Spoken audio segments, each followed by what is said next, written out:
बच्चों, आज के इस संस्कृत के वीडियो में सभी का स्वागत है।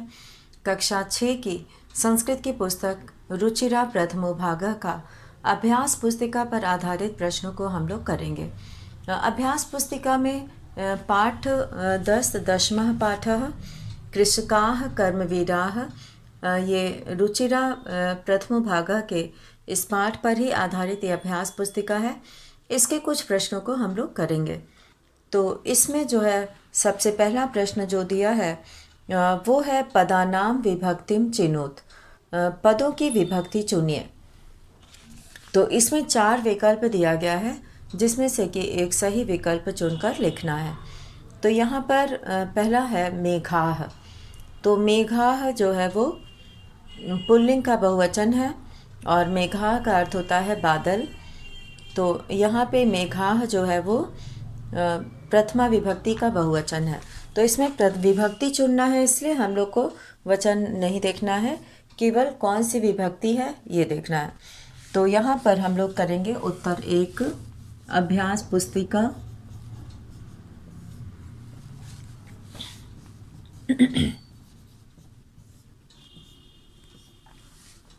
इसका उत्तर 1 हम लोग करेंगे और उत्तर 1 के क में पहला विकल्प उत्तर 1 का पहला है जिसमें कि पहला विकल्प सही है, प्रथमा। और दूसरे का श्रमेण। श्रमेण यानी कि श्रम से, यहाँ पे तृतीया विभक्ति है। तो तीसरा विकल्प सही है, तीसरा विकल्प तृतीया।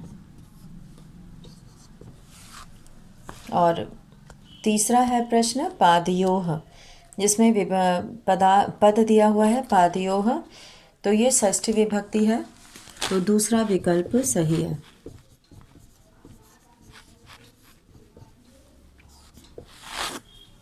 और चौथा है सर्वेभ्यः। तो सर्वेभ्यः यहाँ पर चतुर्थी विभक्ति है। तो चतुर्थी विभक्ति में सर्वेभ्यः पद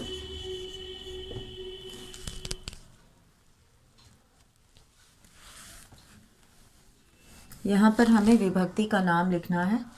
तो दूसरे में पादयोः में षष्ठी विभक्ति है, तो यहाँ षष्ठी विभक्ति लिखेंगे। और चौथे प्रश्न में चतुर्थी विभक्ति है, तो यहाँ पे चतुर्थी लिखेंगे।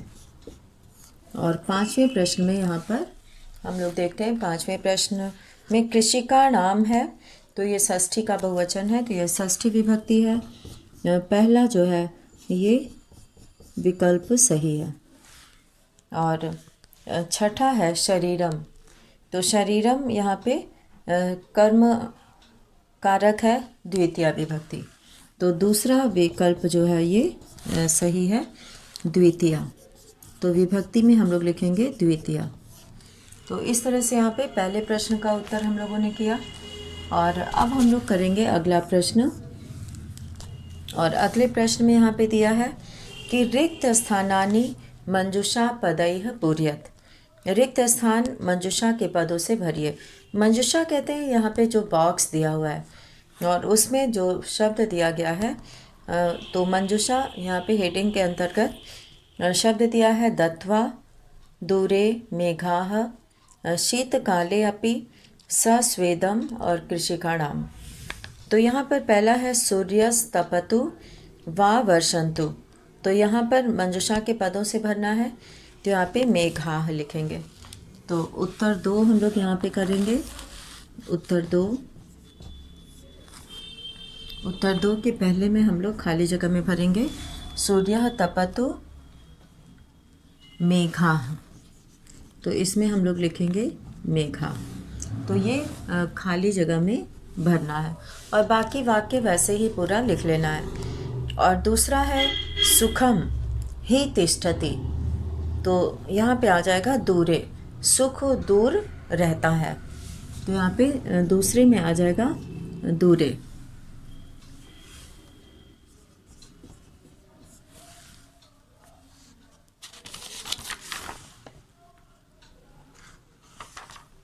और तीसरा है तथापि कर्म वीरत्वम। न नश्यति। तो इसे जो है श्लोक देखकर भी पूरा किया जा सकता है।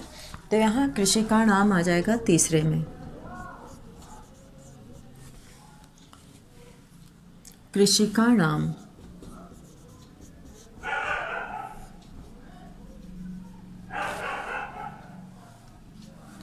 और चौथे में हम लोग यहाँ पे भरेंगे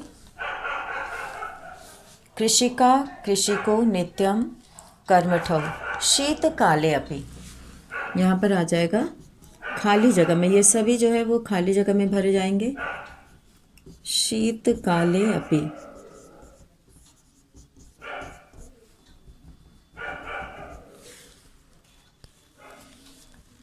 और पांचवा है ग्रीष्मे शरीरम, गर्मी में शरीर में, शीते कंपमयम सदा। तो सस्वेदम आ जाएगा, यहाँ पांचवें में आ जाएगा सस्वेदम।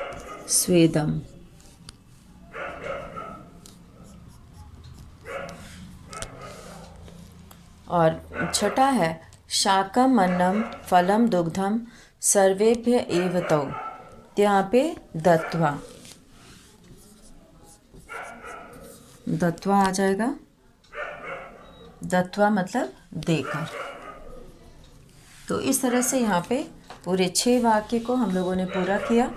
और अब इसके आगे जो तीसरा प्रश्न है, तीसरे प्रश्न में शुद्धम संधि छेदम चिनोत, शुद्ध संधि विच्छेद चुनना है, जिसमें कि पहला दिया हुआ है शुद्ध संधि विच्छेद चुनिए। यानी कि जो पदों को अलग किया गया है वो शुद्ध यानी कि सही विकल्प को चुनना है। तो यहाँ पे 2 विकल्प दिया गया है, जिसमें से कि हम लोग एक विकल्प चुनेंगे जो कि सही है। तो तीसरा प्रश्न करने के लिए हम लोग यहाँ पर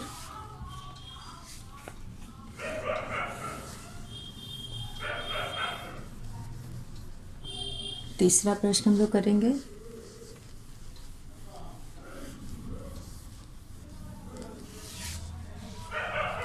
उत्तर 3। पहले में यहाँ पर दिया है तथापि।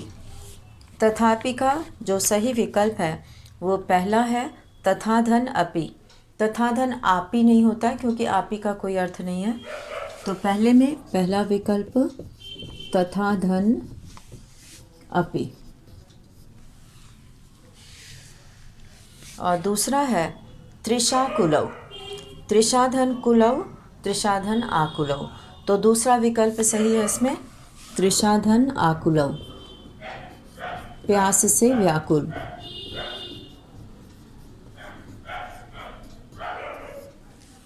और तीसरा पद यहाँ पे दिया है कंटकावृता। कंटकावृता यानी कंटक से, कांटे से भरा हुआ। तो कंटक धन आवृता, कंटक कहते हैं कांटे को। तो पहला विकल्प कंटक धन आवृता। और चौथा है सूर्यस्तपतु। सूर्यः तपतु। यहाँ पे पहला विकल्प सही है, सूर्यस्तपतु।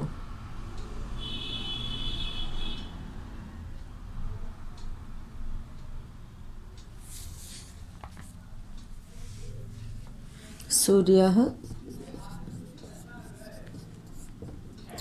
तपतु। और पांचवा है शीतकाले अपि। शीत काले अपि।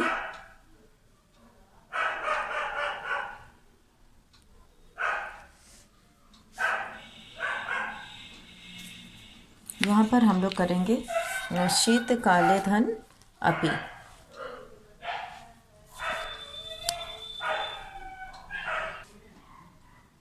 अब यहाँ पर हम लोग पांचवा करेंगे, जिसमें कि दूसरा विकल्प पांचवें का शीतकाले अपि।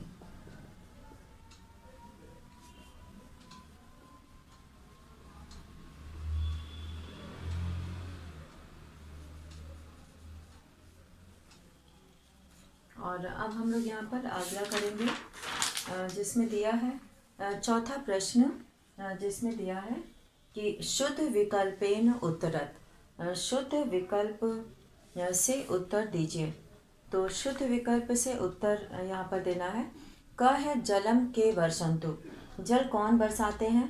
तो पहला विकल्प है कृषिकाः, दूसरा है मेघाः, तीसरा है सूर्यः, चौथा है आकाशः।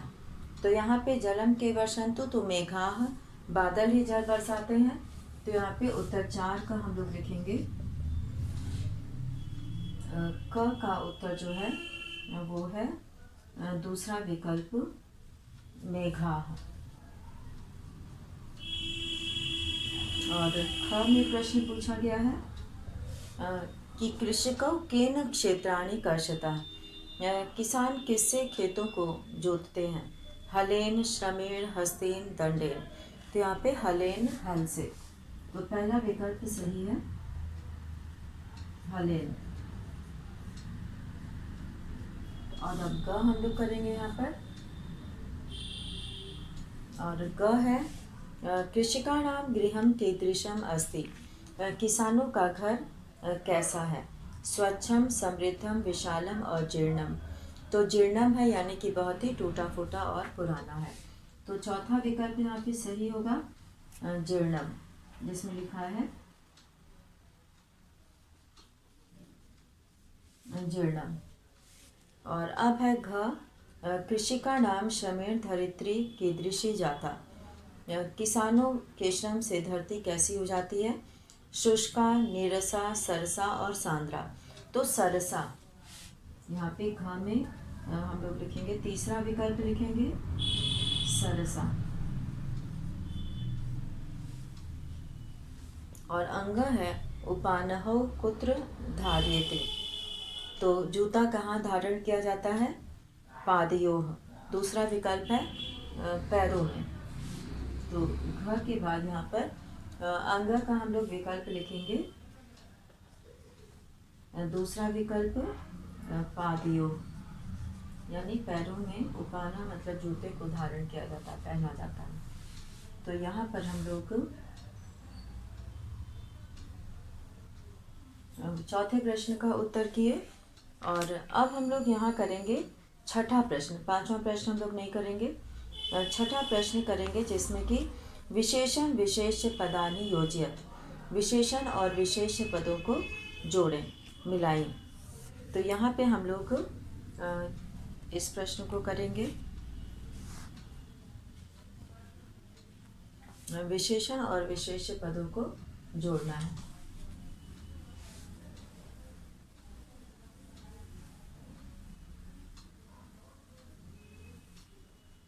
और इसमें सबसे पहले हम लोग छठा प्रश्न यहाँ पे लिखेंगे।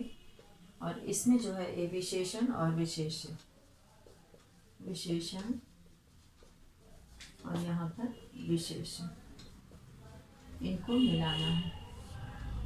हम लोग सही उत्तर उसके सामने लिखकर मिलाएंगे। इसको लाइन से नहीं मिलाना है, उसके आगे सही उत्तर लिखना है। तो पहला जो यहाँ पे दिया है वो है विपुलम। विपुलम यानी कि बहुत दूर तक विस्तृत, और विपुलम यानी बहुत, यहाँ पे विपुलम जलम, ख से मिलाएंगे हम लोग इसे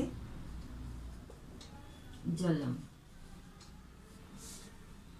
और दूसरा है सस्वेदम, दूसरा है स्वस्वेदम।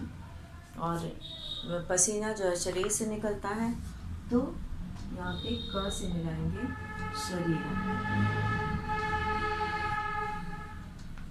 और निर्धनम है तीसरा, निर्धनम, यहाँ पे तीसरा जो विशेषण पद है निर्धनम। निर्धनम को मिलाएंगे जीवनम, जीवनम से निर्धन जीवन, च से मिलाएंगे जीवनम।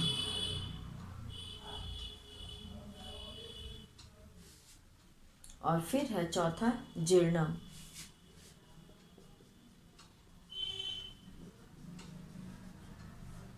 और जीर्णम यानी कि पुराना टूटा फूटा गृहम, इसको हम लोग मिलाएंगे गृहम से। और पांचवा है सस्य पूर्णानि।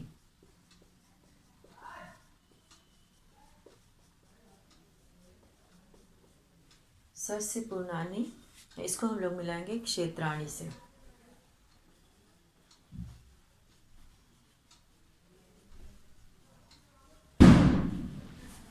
और फिर है यहाँ पे छठा कंटकावृता। यहाँ पर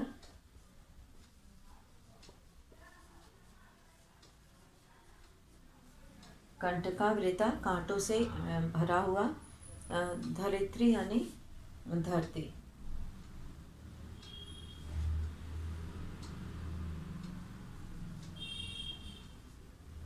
धरित्री।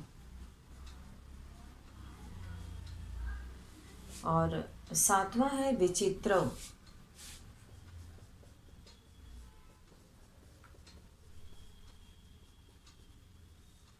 विचित्र, इसको हम लोग मिलाएंगे जनपालकों से। और जनपालकों है अंग वाला,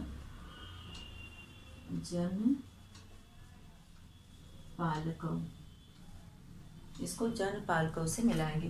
तो सभी इसी तरह से यहाँ पे मिलाना है। और जब भी उत्तर कहीं लिखना हो तो उसको इसी तरह से उसके आगे सही उत्तर लिखना है। और अब हम लोग यहाँ पर करेंगे सातवां प्रश्न, पदानि लिंगानुसारम विभजत। पदों को लिंग के अनुसार अलग कीजिए। विभजत मतलब विभाजित कीजिए, अर्थात अलग कीजिए। तो यहाँ पर हम लोग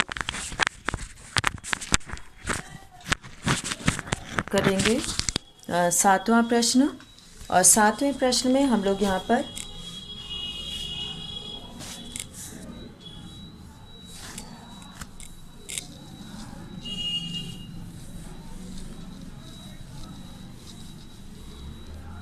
सातवें प्रश्न में हम लोग 3 तालिका बनाएंगे।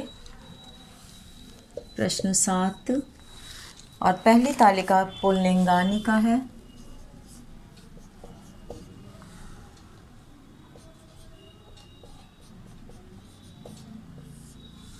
पुल्लिंगानि। स्त्रीलिंगानि, दूसरा है स्त्रीलिंगानि।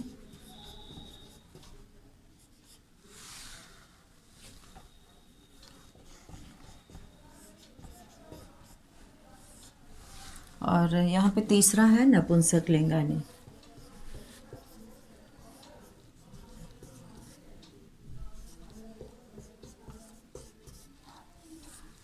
तो इस तरह से यहाँ पर हम लोग दिए गए शब्दों को तीनों लिंगों में विभाजित करेंगे, जिसमें कि पहला है जलम।